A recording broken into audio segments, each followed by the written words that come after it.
नमस्कार दोस्तों। वो कहते हैं ना, मैंने खत लिखा था इंसानियत के पते पर। मैंने खत लिखा था इंसानियत के पते पर। डाकिया ही मर गया घर ढूंढते ढूंढते। नमस्कार दोस्तों, एक बार फिर से आपका हार्दिक स्वागत है आपके अपने YouTube channel GK by Pradeep sir पे। और बच्चों, सबसे इंपॉर्टेंट है इस टाइम, आज हम जो इंपॉर्टेंट टॉपिक करवाने जा रही है, एक सीरीज स्टार्ट की हुई है, साथ में हम कंसेप्ट भी करते हैं। आज है ना, हम ऐसे ही क्वेश्चन डिस्कस करेंगे जो एग्जाम में या तो आए हैं या आगामी एग्जामों में आएंगे। साथ में कंसेप्ट डिस्कस करेंगे। जो नवरात्रों वाला ऑफर चल रहा है ना बच्चों, वो जल्द ही समाप्त हो जाएगा। अगर कोई भी जानकारी चाहिए 8708059598 या 74099407 इस पर आप कांटेक्ट कर सकते हो। 9 दिन का ऑफर है, महज एक नॉमिनल चार्ज पर सभी कोर्स आपको मिलेंगे बच्चों। नवरात्रों तक ये ऑफर है, महज 4 या 5 दिन ऑफर के रहते हैं बच्चों। तो स्टार्ट करते हैं आज का टॉपिक। क्वेश्चन आया था, प्रदेश के थानेसर नगर की प्रसिद्धि निम्नलिखित में किस काल में सर्वाधिक थी? वर्धन काल में, शुंग काल में, मौर्य काल में या गुप्त काल में? एक क्वेश्चन तो यही बनेगा कि गुप्त काल का संस्थापक कौन होता था। तो गुप्त काल का संस्थापक श्री गुप्त होता था। ये क्वेश्चन रट लेना, बहुत बार आ गया। मौर्य काल का संस्थापक 322 ईसा पूर्व। मौर्य वंश की स्थापना बच्चों चंद्रगुप्त मौर्य ने की थी। किसने की थी? चंद्रगुप्त मौर्य ने मौर्य वंश की क्या की थी? स्थापना की थी। शुंग काल है ना बच्चों, ये भी पुष्यमित्र शुंग, ठीक है। इसका संस्थापक कौन होता था? पुष्यमित्र शुंग होता था। शुंग वंश का संस्थापक जो 84 ईसा पूर्व है ना, बृहदर्थ मौर्य वंश के अंतिम शासक को मार के स्थापना की। और वर्धन वंश का संस्थापक पुष्य भूति बताया जाता है, ठीक है। तो ये पूछा जाता है कि प्रदेश के थानेसर नगर की प्रसिद्धि निम्नलिखित में किस काल में सर्वाधिक थी? तो वर्धन काल में सर्वाधिक थी। और वर्धन काल का जो फेमस राजा था बच्चों, वो कौन सा था? महाराजा हर्षवर्धन होता था। और महाराजा हर्षवर्धन का जन्म 590 ईस्वी में हुआ था। महाराजा हर्षवर्धन राजा 606 ईस्वी में राजा बने। 629 ईस्वी में उनके दरबार में एक चीनी यात्री आया था, हवेन स्वांग। और 634 में, मतलब याद है 35 में ना, महाराजा हर्षवर्धन को किसने हराया था? पुलकेशियन द्वितीय ने महाराजा हर्षवर्धन को हरा दिया। हवेन स्वांग की पुस्तक थी सीयू की बाण भट्ट महाराजा हर्षवर्धन के दरबार में रहता था, उनकी पुस्तक थी हर्षचरित्र।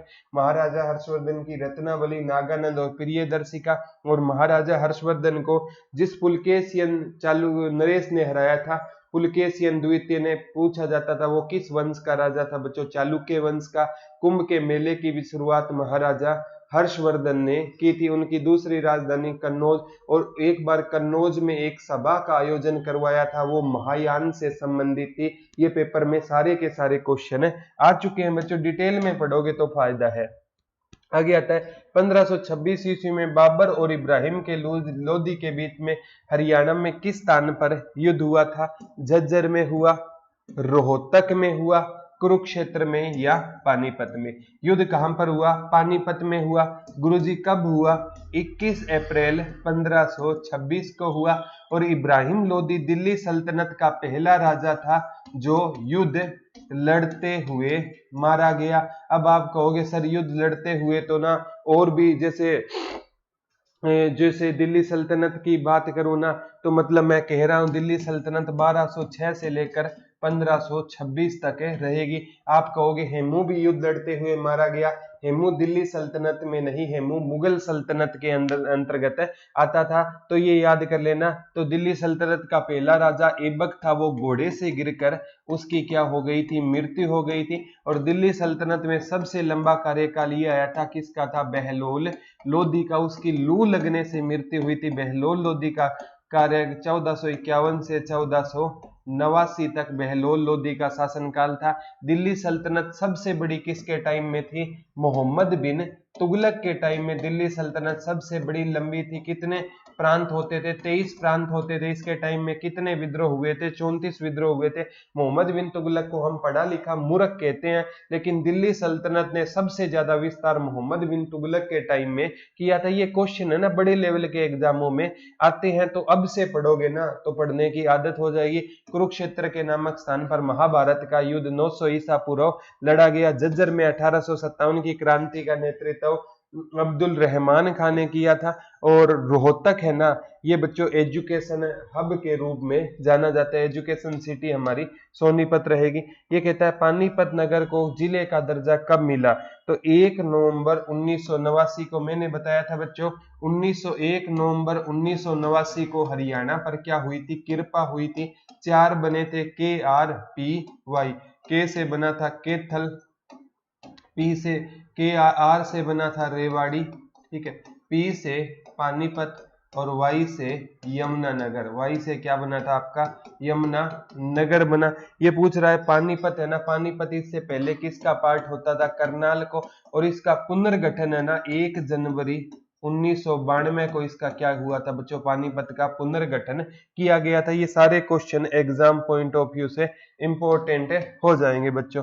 एक क्वेश्चन के ना बच्चों चारों ऑप्शन है ना, चारों से क्वेश्चन बनाना सीख जाओ, कभी दिक्कत नहीं आएगी। पानीपत वाला हो गया ना।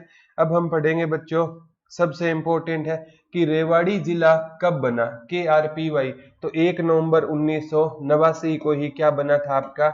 रेवाड़ी बना था। आगे आता है ये क्वेश्चन है ना, थोड़ा घुमाने वाला है, एक बार आ गया। इंसार नगर निम्नलिखित में किस प्रसिद्ध शासक की जन्मभूमि है? अब इतना पढ़ते हैं ना, इंसार नगर निम्नलिखित में किस प्रसिद्ध शासक, और बच्चे करके आएंगे फिरोज शाह तुगलक। बोले क्यों करके आएंगे गुरुजी? फिरोज शाह तुगलक ने इंसार को 1354 में बसाया। अरे मूर्खो, यही तो हम गलती कर जाते हैं प्यारे बच्चों। हमने पढ़ा ही नहीं आगे क्या लिखना चाहता है। ये जन्मभूमि पूछना चाहता है। क्या पूछना चाहता है? अरे फिरोज शाह तुगलक का जन्म इंसार में थोड़ी हुआ था, इंसार तो बसाया था ना। यही है ना, आधे से ज्यादा ना हम में कमियां कहाँ होती है? कमियां यही होती है। लास्ट में ना एक वर्ड होता है नहीं। हम नहीं तक तो पहुंचते ही नहीं है। कितने बच्चों के साथ, मेरे साथ भी ये हुआ है, और कितने बच्चों के साथ लाइफ में ऐसी घटना घटी है, तो कमेंट जरूर करना। तो इंसार नगर निम्नलिखित में किस प्रसिद्ध शासक की जन्मभूमि है? तो ये किसकी?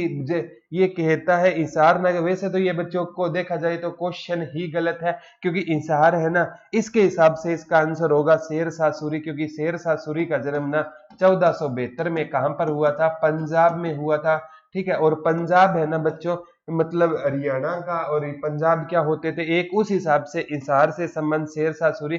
वैसे शेर शाह सूरी का बचपन है ना कहां पर बीता था? नारनौल महेंद्रगढ़ में शेर शाह सूरी का क्या बीता था? बचपन। ये याद कर लेना।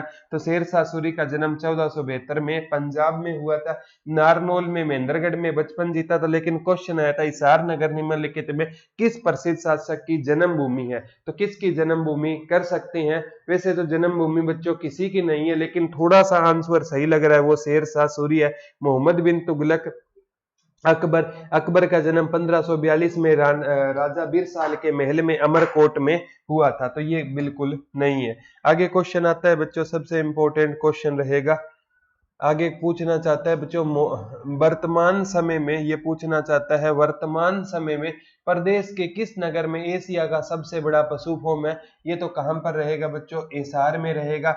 एशिया की सबसे बड़ी ऑटो मार्केट है ना, वो भी हिसार की रहेगी। एशिया का सबसे बड़ा टीला राखीगढ़ी भी कहां पर रहेगा? हिसार में। और एशिया की सबसे बड़ी क्षेत्रफल पर फैली यूनिवर्सिटी 1970 वाली HAU भी कहां पर रहेगी? हिसार में रहेगी। तो हिसार है ना, एशिया की कई चीजें यहां पर रहेगी। सन 1353 में किस प्रसिद्ध मध्यकालीन शासक ने हिसार के एक दुर्ग के रूप में स्थापना की थी? तो ये किसने की थी? फिरोज शाह तुगलक ने। कब बसाया था हिसार? 1354 में। हिसार में कितने गेट है गुरुजी? 4 गेट है। कौन कौन से है को बताना आप कमेंट करके। तो बच्चों ये ना हिसार है ना फिरोज शाह तुगलक ने बसाया था। यहाँ पर अपने प्रेमिका की याद में उसने एक गुजरी महल का भी निर्माण किसने करवाया था? फिरोज शाह तुगलक ने यहाँ पर एक गुजरी महल का भी निर्माण करवाया था। तो ये क्वेश्चन भी आ जाता है। मोहम्मद बिन तुगलक है ना बच्चों, इसे एजुकेटेड इडियट या पढ़ा लिखा मूर्ख कहा जाता है। इसे क्या कहा जाता है? Educated idiot. यहाँ पढ़ा लिखा मूर्ख किसको कहा जाता है? मोहम्मद बिन तुगलक को। और बलबन ने ना बच्चों हरियाणा में मेवात पर आक्रमण किया था और इसने एक पॉलिसी अपनाई थी, ब्लड एंड आयरन पॉलिसी। ये भी पूछा जाता है, ब्लड एंड आयरन पॉलिसी का जन्मदाता कौन था? बलबन। और अलाउद्दीन खिलजी है ना बच्चों, ये कठोर बाजार नियंत्रण प्रणाली के लिए जाना गया था। एचएसएससी की फितरत होती है, पहले बच्चों एक क्वेश्चन पूछती है, जो नेक्स्ट बार एचएसएससी क्वेश्चन पूछेगी ना वो अगले 3 ऑप्शन से होगा, तो अगले 3 ऑप्शन पर भी हमें गौर करनी होगी, तो थोड़ा सा ध्यान रखना। आगे आता है बच्चों, प्रदेश का महेंद्रगढ़ नामक नहर प्राचीन काल में निम्नलिखित के किस नाम से जाना जाता था? जानोवा, महिपागढ़, कर्णपुर, कानोड़। तो बच्चों कानोड़, महेंद्रगढ़ का पुराना नाम क्या था? तो महेंद्रगढ़ का पुराना नाम क्या होता था? कानोड़ होता था। और ये कानोड़िए नामक महेंद्रगढ़ में बच्चों क्या रहा करते थे? ब्राह्मण रहा करते थे। महेंद्रगढ़ में कौन से ब्राह्मण रहा करते थे? तो महेंद्रगढ़ में बच्चों कानोड़िए नामक क्या रहा करते थे? ब्राह्मण रहा करते थे। और महेंद्रगढ़ को ना कानोड़िए ब्राह्मणों के कारण इसका नाम क्या पड़ गया था? कानोड़ पड़ गया था। और महेंद्रगढ़ से क्वेश्चन बहुत ज्यादा बार पूछे जाते हैं बच्चों। ये कानोड़ का किला भी आता है, कानोड़ का किला कहां पर रहेगा? एक बार आया था माधोगढ़ का किला कहां पर है? एक बार आया था हरियाणा में आम की बागवानी कहां पर नहीं होती? एक बार आया था हरियाणा में फुहारों से खेती कहां पर होती है? एक महेंद्रगढ़ एकमात्र ऐसा हरियाणा का है जिसका हेडक्वार्टर कहां पर रहेगा? नारनौल में रहेगा। तो महेंद्रगढ़ खनिज के लिए भी प्रथम रहेगा। तो ये क्वेश्चन बच्चों महेंद्रगढ़ से बनने ही लाजमी है, ठीक है। आगे क्वेश्चन आता है बच्चों, बहुत इंपॉर्टेंट क्वेश्चन है, अगर मेरी नजर से देखोगे ना बहुत इंपॉर्टेंट क्वेश्चन है। बल्लभगढ़ के अंतिम राजा का नाम बताइए जिसने 1857 में स्वतंत्रता संग्राम में शहीद हुए थे। तो बल्लभगढ़ के राजा थे नाहर सिंह। कौन थे? नाहर सिंह। इन्हें बच्चों बल्लभगढ़ का शेर कहा जाता है। बल्लभगढ़ का क्या कहा जाता था? शेर कहा जाता था। और जब भारत हार गया ना तो इनको दिल्ली में चांदनी चौक पर क्या दे दी गई थी बच्चों? फांसी दे दी गई थी। और राजा नाहर सिंह खेल स्टेडियम भी कहां पर है? बल्लभगढ़ फरीदाबाद में। लेकिन नाहर सिंह वन्य जीव अभियान पूछे ना बच्चों, वो कहां पर हो जाएगा? आपका रेवाड़ी में हो जाएगा। कहां पर हो जाएगा? रेवाड़ी में हो जाएगा। आगे पूछा जाता है बच्चों, बल्लभगढ़ नामक प्रदेश किस जिले के अंतर्गत आता है? तो बल्लभगढ़ किस जिले के अंतर्गत आता है? फरीदाबाद में आता है। फरीदाबाद में ना बच्चों हल्के इंजीनियरिंग उद्योग के लिए ये क्वेश्चन आया था। हल्के इंजीनियरिंग उद्योग के लिए फेमस कौन सा रहेगा? तो फरीदाबाद हल्के इंजीनियरिंग उद्योग के लिए भी फेमस है, ट्रैक्टर के लिए फेमस है, रेफ्रिजरेटर के लिए फेमस है, टायर के लिए, गुडियर टायर के लिए फेमस रहेगा। आगे क्वेश्चन आता है बच्चों, सबसे इंपॉर्टेंट क्वेश्चन आगे बनता है, क्या बनेंगे? आगे आता है बच्चों, बल्लभगढ़ है ना किसके अंतर्गत आता है? बल्लभगढ़ पूछना चाहता है किसके अंतर्गत ये आता है? तो बल्लभगढ़ नामक नगर प्रदेश के किस जिले में है? तो बल्लभगढ़ फरीदाबाद में पढ़ लिया ना। पटौदी तहसील किस जिले के अंतर्गत आती है? पटौदी आती है बच्चों गुरुग्राम के अंतर्गत। यहाँ ना यहाँ से संभव था नवाब मंसूर अली पटौदी का। किसका संबंध था? नवाब मंसूर अली पटौदी का। और नवाब साहब को ना बच्चों किस उपनाम से जाना जाता था? टाइगर पटौदी के उपनाम से जाना जाता था। और बच्चों कहते हैं ये भारतीय क्रिकेट टीम के क्या बने थे? कप्तान बने थे नवाब साहब। और नवाब साहब के ना एक आंख भी नहीं थी और भारतीय क्रिकेट टीम के कप्तान बने थे। और नवाब मंसूर अली पटौदी के बेटे का नाम सैफ अली खान है। और कहते हैं पटौदी में आज भी राजा वाली परंपरा है, तो उनका नवाब को न सैफ अली खान। और सैफ अली खान ने करीना कपूर से शादी की थी और उनके पीछे एक बेटा हुआ था जिसका नाम तैमूर रखा गया और उस पर विवाद हो गया था क्योंकि तैमूर लंग ने 1398 में हरियाणा या भारत के दिल्ली पर आक्रमण किया था। वो सिरसा, फतेहाबाद और हिसार होता दिल्ली पहुंचा था और लाखों हिंदुओं को उसने मौत के घाट उतारा था। तो तैमूर नाम पर क्या हुआ था बच्चों? विवाद हुआ था। तो देखो किसके ना मतलब सैफ अली खान के बेटे तक को पढ़ाना पड़ जाता है। ये जीके है बच्चों, पढ़ानी पड़ेगी, पता नहीं क्वेश्चन कहां से आ जाए, ठीक है। आगे आते हैं, प्रसिद्ध गुलाम शासिका रजिया सुल्ताना की कब्र किस जिले में है? तो कहां पर रहेगी? कैथल में रहेगी। और रजिया सुल्तान यही आएगा किसकी बेटी थी? इल्तुतमिश की बेटी थी। दिल्ली की गद्दी पर बैठने वाली पहली तो पता है मुस्लिम शासिका थी, तो अंतिम मुस्लिम शासिका भी रजिया सुल्तान थी। शासनकाल 1236 से लेकर 40 ईस्वी तक रहेगा। किसकी बेटी थी? एक बार इल्तुतमिश नहीं आया था तो अल्तमश की बेटी थी। इल्तुतमिश का ही दूसरा नाम क्या था? अल्तमश। आगे आता है, प्रदेश का कौन सा नगर विश्व के मानचित्र पर धान का कटोरा, धान का कटोरा किसे कहा जाता है बच्चों? करनाल को कहा जाता है। ये धान है ना, ट्रिपल के वाली पट्टी में होता है कैथल करनाल, और कुरुक्षेत्र में क्या होता है? धान होता है। और करनाल का कौन सा धान पूरे भारत में प्रसिद्ध है बच्चों? करनाल का बासमती चावल पूरे भारत में करनाल का कौन सा धान प्रसिद्ध रहेगा? बासमती चावल फेमस रहेगा। और करनाल को हरियाणा का क्या कहा जाता है बच्चों? हरियाणा का पेरिस कहा जाता है। एक बार ये क्वेश्चन आया था बच्चों, पेरिस किस नदी के किनारे है? तो पेरिस है ना वो सीन नदी के किनारे रहेगा। पेरिस किस नदी के किनारे रहेगा? सीन नदी के किनारे रहेगा। ये भी क्वेश्चन एग्जाम में आ जाता है बच्चों।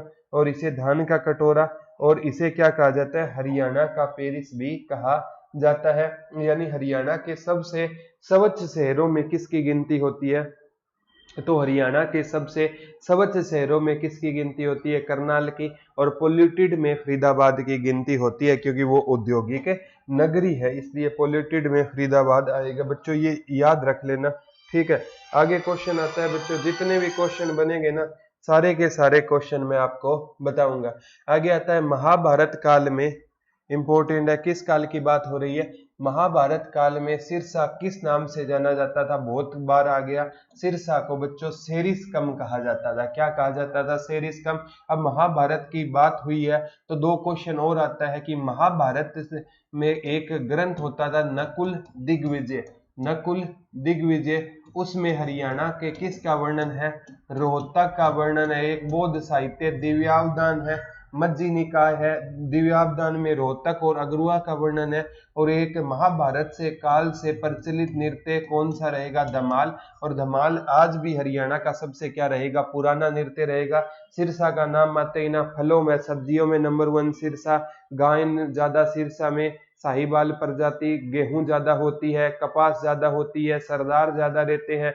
डेरा सच्चा सौदा सिरसा में है।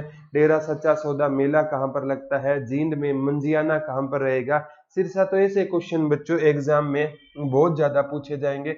आगे क्वेश्चन आता है गोहाना। सबसे पहले गोहाना नाम आए ना, तो गोहाना कहाँ पर रहेगा? सोनीपत में रहेगा। कहाँ पर रहेगा? सोनीपत में। पेपर में आता है पीर जमाल की दरगाह कहाँ पर है? तो पीर जमाल की दरगाह बच्चों गोहाना, सोनीपत में पीर जमाल की दरगाह रहेगी। और गोहाना से क्या क्वेश्चन आएगा? यहाँ की क्या फेमस है? जलेबिया। माथुराम अलवाई की क्या फेमस है? जलेबिया। अलवाई का नाम ना आए तो भी कोई बात नहीं है, गोहाना है ना सोनीपत में। और बच्चों गोहाना के किले का निर्माण कराया था पृथ्वीराज चौहान ने। गोहाना में किले का क्या करवाया था? निर्माण करवाया था। और गोहाना विद्रोह हुआ था फिरोज शाह तुगलक के टाइम में, गोहाना विद्रोह हुआ था। और फिरोज शाह तुगलक ने क्या कटवा दिए थे बच्चों? हिंदुओं के हाथ कटवा दिए थे। ये सोनीपत में ना कुछ हिंदू मंदिरों में पूजा कर रहे थे। फिरोज शाह तुगलक इतना निर्दयी था कि उन हिंदुओं के इन्होंने क्या कटवा दिए थे? हाथ कटवा दिए थे। आगे आता है, प्राचीन काल में बहादुरगढ़ नामक नगर किस नाम से जाना जाता था? तो प्राचीन काल में बहादुरगढ़ को क्या कहा जाता है? सराफाबाद कहा जाता था। और वर्तमान में बहादुरगढ़ को क्या कहा जाता है? बलरामगढ़ भी कहा जाता है। कहा जाता है कि नहीं कहा जाता? कमेंट करके बताना। तो बहादुरगढ़ है ना बच्चों, बहादुरगढ़ को ना पुराने टाइम में किस नाम से जाना जाता था? बहादुरगढ़ को ना गेटवे ऑफ हरियाणा भी कहा जाता है ना। बहादुरगढ़ को किस नाम से जाना जाता था? सराफाबाद के नाम से जाना जाता था। तो ये क्वेश्चन है ना बच्चों एग्जाम में बहुत ज्यादा बनेंगे। आगे है बच्चों, अंग्रेजों ने बहादुरगढ़, ये बहुत इंपॉर्टेंट है, अंग्रेजों ने बहादुरगढ़ को सिंधिया राजा से छीनकर झज्जर के नवाब के भाई को कब दे दिया था?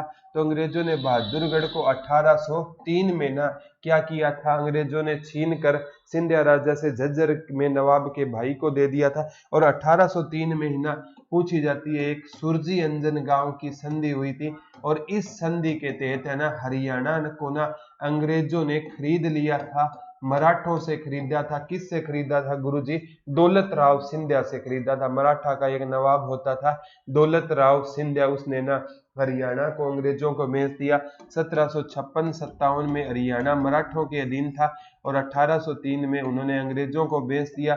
और हरियाणा पर पूर्ण रूप से अंग्रेजों का कब्जा 1809-10 में हुआ था, ये भी आ चुका है। प्रदेश के किस नगर की स्थापना 14वीं शताब्दी में अंबा नामक राजपूत ने की थी? तो किसकी की थी? अंबाला की थी। माता अंबा देवी के मंदिर के नाम भी अंबाला का नाम अंबाला पड़ा था, ये ग्रुप डी में आया था। और आम ज्यादा कहां पर होते हैं? अंबाला में आम ज्यादा होते थे बच्चों, इसे आमो वाला कहते कहते ये नाम पड़ गया अंबाला। तो अलग अलग मान्यता है बच्चों। हमारी साइंस सिटी वैज्ञानिक नगरी भी किसको कहा जाता है? अंबाला को कहा जाता है। ठीक है, आगे अब्दुल रहमान खां, जिसने अंग्रेजों से टक्कर लेते हुए देश प्रेम के लिए अपना बलिदान दिया था, हरियाणा में किस नगर के नवाब थे अब्दुल रहमान खां? पूछना चाहता है। तो अब्दुल रहमान खां का संबंध कहां से था? तो ये अब्दुल रहमान खां का संबंध बच्चों झज्जर से था। कहां से था? झज्जर से अब्दुल रहमान का संबंध कहां से होता था? झज्जर से अब्दुल रहमान का संबंध होता था। बाद में इनको ना दिल्ली में क्या दे दी गई थी? अब्दुल रहमान खां को फांसी दे दी गई थी। और झज्जर के बहुत बढ़िया नवाब होते थे अब्दुल रहमान खां। और 1857 की क्रांति हरियाणा भारत जीत भी जाता अगर जींद, नाभा और पटियाला रियासतें अंग्रेजों का साथ ना देती। वीर सावरकर ने अपनी पुस्तक वॉर ऑफ इंडिपेंडेंस 1857 में लिखा था, प्रथम स्वतंत्रता संग्राम, उसमें लिखा था कि कुछ अपनों के धोखों की वजह से हम प्रथम स्वतंत्रता संग्राम हार गए। उन्होंने जींद, नाभा, पटियाला रियासतों का क्या किया था? जिक्र किया था। आगे आता है फरूख नगर की स्थापना किस बिलोच शासक, ये याद रख लेना, किस बिलोच शासक द्वारा की गई थी? तो बच्चों फरूख नगर है ना गुरुग्राम में, इसकी स्थापना दलेल खां या फौजदार खां। एग्जाम में बच्चों एक बार फौजदार खां आया था, लेकिन वो पूछेगा कि वो कौन सा, फौजदार खां का ही दूसरा नाम क्या रहेगा? दलेल खां रहेगा। क्या रहेगा? दलेल खां रहेगा। और ये कौन सा शासक था बच्चों? बिलोच शासक। यहाँ से 3 क्वेश्चन बनेंगे, तीनों आएंगे। बिलोच खां को शासक कौन था? बिलोच खां मतलब याद रख लेना, बिलोच यानी वंश कौन सा था? बिलोच शासक था फौजदार खां, उसी का नाम क्या रहेगा? दलेल खां। उसी ने फरूख नगर की क्या की थी? स्थापना की थी। अगला क्वेश्चन उससे भी लाजवाब है। बिलोच खां, दलेल खां, फौजदार खां ने किस बादशाह के नाम पर फरूख नगर की स्थापना की थी? तो फरूख नगर की स्थापना बच्चों फरुखसियर के नाम पर की गई थी। और फरुखसियर है ना बच्चों, ये मुगल बादशाह होता था 1713 से लेकर 1719 तक, है ना, ये राजा रहा था। और इसे घृणित कायर कहा जाता था। क्या कहा जाता था? घृणित कायर। क्योंकि है ना, इसको बच्चों सैयद बंधुओं ने क्या बनाया था? सैयद बंधुओं ने इसको राजा बनाया था। और बच्चों 1717 में इसने ना एक फरमान जारी किया था कि मात्र 3000 रुपए देकर ना सालाना जो अंग्रेज है ना वो बंगाल, बिहार, उड़ीसा में व्यापार कर सकते हैं। इसे इंग्लिश इतिहास का मेगना कार्टा भी कहा गया था। तो फरूख नगर की याद में फरुखसियर ने फरुखाबाद की स्थापना फरुखसियर की याद में दलेल खां या फौजदार खां ने की थी। ये डिटेल वाले क्वेश्चन है बच्चों, सिंपल है ना, ये चीजें आपको नहीं मिलेगी। तो सारे लेवल के क्वेश्चन हमें कवर करने हैं। लेवल एग्जाम में अगर जो क्वेश्चन आ गया ना तो बच्चों वो कितना भी आसान हो और कितना मुश्किल हमें पढ़ना ही होगा, अदरवाइज बात नहीं बनेगी। ठीक है, हाँ कुछ ऐसे भी कहने वाले होंगे सर बड़े सिंपल क्वेश्चन है, कुछ कहने वाले होंगे बड़े लेवल के क्वेश्चन है, क्योंकि हम है ना खुश नहीं कर सकते, लोग भगवान से भी खुश नहीं है। महर्षि वेदव्यास द्वारा अमर काव्य महाभारत की रचना हरियाणा के किस शहर में की गई थी? तो कहां पर की गई थी? कुरुक्षेत्र में की थी। तो महर्षि वेदव्यास ने किसकी रचना की थी? महाभारत की रचना की थी। ये ग्रुप डी में पता नहीं कितनी बार पूछा गया था। महाभारत का संकलन किसने किया था? महर्षि वेदव्यास ने किया था। कुरुक्षेत्र, इसे 5वां वेद कहा जाता है, इसका पुराना नाम जय संहिता था। प्लेलिस्ट में ग्रुप ये वीडियो देख लेना बच्चों, ये वीडियो डाली हुई है। महाभारत का युद्ध सारे के सारे डिटेल वाइज मैंने क्वेश्चन करवाए हुए हैं। 900 ईसा पूर्व लड़ा गया था, कौरवों और पांडवों के बीच में लड़ा गया था। महाभारत का वृत्तांत धृतराष्ट्र को संजय ने सुनाया था, अर्जुन को पाशुपत शास्त्र भगवान शिव ने दिया था। और अर्जुन को कपिध्वज कहा जाता है क्योंकि उनकी जो रथ की ध्वजा थे ना उस पर कौन विराजमान रहते थे? हनुमान जी विराजमान रहते थे। आगे आता है शक्तिशाली वर्धन वंश का उदय हरियाणा में कहां पर हुआ था? तो थानेसर में हुआ था। और थानेसर को क्या कहा जाता था? स्थानेश्वर। पानीपत को पुराने टाइम में पाण परस्त कहा जाता था। रोहतक को राजा रोहतास के नाम और कुरुक्षेत्र को श्रीकंठ जनपद कहा जाता था। ये भी आ सकता है बच्चों, कुरुक्षेत्र को श्रीकंठ जनपद किसने कहा था? कुरुक्षेत्र को बाण भट्ट ने क्या कहा था बच्चों? श्रीकंठ जनपद कहा था। और बच्चों एक रिक्वेस्ट है यार, चैनल को भी तो सब्सक्राइब कर लिया करो। कितनी आप से मेहनत करते हैं, देखते हैं लेकिन सब्सक्राइब नहीं करते। कोई गलती है तो बता दिया करो, है ना। ठीक है, तो ये चीज है। आगे 1556 ईस्वी में अकबर और रेवाड़ी हेमचंद्र हेमू के मध्य हरियाणा के किस स्थान पर युद्ध हुआ था? तो कहां पर हुआ था बच्चों? पानीपत में युद्ध हुआ था। और कहते हैं हेमू के पास सेना क्या थी बच्चों? ज्यादा थी। और अकबर की तरफ से नेतृत्व कौन कर रहा था? बैरम खान कर रहा था। और हेमू है ना, रेवाड़ी का एक नमक व्यापारी होता था। और इससे पहले हेमू है ना, ये 20+ लड़ाइयां लड़ा था और कभी हारा नहीं था। लेकिन हेमू की बाईं आंख में तीर लग गया और इसका फायदा उठाकर बैरम खान ने हेमू को मार दिया। तो जो हिंदू है ना, वो जीता जीताया युद्ध हार गए और मुगल हारा हुआ युद्ध जीत गए। हेमू का जो जलाया गया, कहां पर दफनाया गया, वो भी क्या रहेगा? पानीपत में रहेगा। और कहते हैं हेमू का ना सर काट कर बैरम खां ले गया था बच्चों। मतलब इतना क्रूर शासक था। इसीलिए पेपर में आया था कि अत्याचारी बैरम खां किसकी सेना में काम करता था? तो बच्चों अत्याचारी बैरम खां ना अकबर की सेना में काम किया करता था। ये सारे के सारे जो क्वेश्चन करवा रहा हूं ना बच्चों, आए हुए हैं अत्याचारी बैरम खां। ये बच्चों मंडी सुपरवाइजर के एग्जाम में आया था। अत्याचारी बैरम खां किसकी सेना में था? अकबर की सेना में काम किया करता था। आगे क्वेश्चन आता है बच्चों, 1761 में पानीपत का तीसरा युद्ध किसके मध्य हुआ? ये इंपॉर्टेंट है यहाँ से। ये तो सबको पता है कि अंग्रेजों और किसके, मराठों के साथ हुआ। अकबर और हेमू के बीच में हुआ, बाबर और इब्राहिम लोदी के बीच में हुआ। ये 1761 में पानीपत का तीसरा युद्ध पूछ रहा है। तो ये बच्चों किसके बीच में हुआ? इसमें तो देखो एक भी ऑप्शन सही नहीं लग रहा। पानीपत का तीसरा युद्ध है ना, मराठों के मध्य हुआ। ठीक है, लेकिन ना अहमद शाह अब्दाली और मराठों के बीच में हुआ था। अहमद शाह अब्दाली और मराठों के बीच में कब हुआ था गुरुजी? 14 जनवरी 1761 को हुआ था। और इस युद्ध में ना कहते हैं इतना रक्त बहा था, एक आम का पेड़ था वो खून से काला हो गया था। तो इसीलिए पूछा जाता है वो युद्ध कहां पर हुआ था? काला अम नामक स्थान पर हुआ था। और मराठों का इतना खून बहा था कि आम का रंग काला हो गया था। तो अंग्रेजों और मराठों के मध्य हुआ नहीं। अंग्रेजों की बजाय यहाँ पर अहमद शाह अब्दाली आना था, मध्य हुआ था। 14 जनवरी 1761 को हुआ था। आगे आता है बच्चों, 31 अक्टूबर 1989 तक हरियाणा के किस, ये पूछा है पानीपत हरियाणा के किस जिले के अंतर्गत आता था? तो पानीपत है ना, हरियाणा के किस जिले के अंतर्गत आता था 1989 से पहले? करनाल। और 1 नवंबर 1989 को मैंने बताया हरियाणा पर कृपा हुई, कैथल, रेवाड़ी, पानीपत और यमुनानगर बने थे। आगे आता है, निम्नलिखित में प्रदेश का कौन सा जिला 1989 से पूर्व गुरुग्राम और महेंद्रगढ़ जिलों के अंतर्गत था? ये कौन सा था? रेवाड़ी।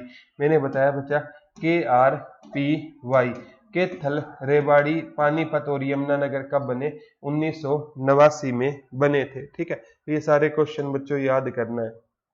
आगे आता है, जींद को जिले का दर्जा कब दिया गया? या जींद को, जैसे बच्चों हरियाणा गठन के समय मैंने बताया था 7 जिले थे घर जेके में, घर जेके में। ठीक है, जी से हो जाएगा गुरु, ग्राम हो जाएगा एच से, इसार हो जाएगा ए से, अंबाला हो जाएगा आर से, रोहतक हो जाएगा जे से, जींद हो जाएगा के से, करनाल हो जाएगा और एम से, महेंद्रगढ़ हो जाएगा। ठीक है, तो 4-1 नवंबर 1966 को और 4-1 नवंबर 1989 को कैथल, रेवाड़ी, पानीपत और यमुनानगर। तो 7 और 4 11 तो याद हो गए, पढ़ने तो 22 है, कोई दिक्कत नहीं है। ट्रिक वाइज सारी की सारी वीडियो प्लेलिस्ट में देख लेना, अच्छे से, बहुत अच्छे से आपको हरियाणा जीके करवाई गई है। तो जींद को जिले का दर्जा कब मिला? तो जींद को जिले का दर्जा 1966 में मिला।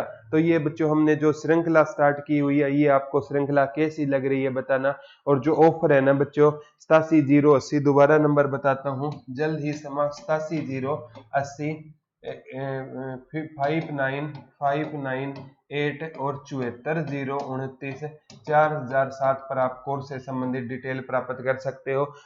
पूरा का पूरा कोर्स है ना 90% के ऊपर आप ले सकते हो। और ये सीरीज है ना जो आपकी चैनल पर जारी है बच्चों, ये तब तक जारी रहेगी जब तक आप अपना सिलेक्शन ना ले पाओ। तो आज के लिए इतना ही रहेगा। और बच्चों ये मुहिम हमने जो स्टार्ट की है बच्चों को पसंद आ रही है या नहीं आ रही, ये आप हमें कमेंट करके जरूर बताना।